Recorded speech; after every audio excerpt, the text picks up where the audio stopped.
Israel ఎప్పుడైతే Hamas తీవ్రవాద వ్యవస్థాపకుడు వాళ్ళ డిప్యూటీ అంటే అల్కాసం బ్రిగేడ్స్ వ్యవస్థాపకుడు హమాస్కి డిప్యూటీ చీఫ్ని లేపేసిందో అరౌరీని, దానికి ప్రతీకారం. ఎందుకంటే ఆడిని రక్షించడంలో ఫెయిల్ అయ్యింది హెజ్బుల్లా. దాంతో ఆ కసిని ఇజ్రాయెల్ మీద తీర్చుకుంటుంది, వరుస దాడులు చేస్తుంది.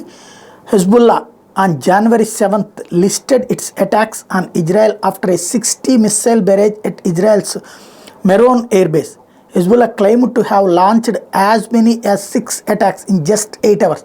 The Albanese group claimed that it killed at least one IDF soldier and injured another. A day earlier, Hezbollah chief Hassan Nasrallah had threatened imminent revenge for the killing of Saleh al-Arouri, the deputy head of Palestinian ally Hamas in Lebanon's Beirut. అది లెబనాన్కి సంబంధించినటువంటి రాజధాని బీరుట్లో ఉన్నటువంటి వాడిని లేపేసినందుకు ప్రతీకారంగా చేస్తామంటూ గంటకి ఒక 60 చొప్పున మిస్సైల్స్ వాడుతూ ఉంది. అక్కడ ఇజ్రాయెల్ మరి చూస్తూ ఊరుకుంటూ అన్నింటినీ దారిలో ధ్వంసం చేస్తుంది. దాంతో ఒక్క సైనికుడిని మాత్రమే చంపగలిగింది 60 మిస్సైళ్ళకు గాను.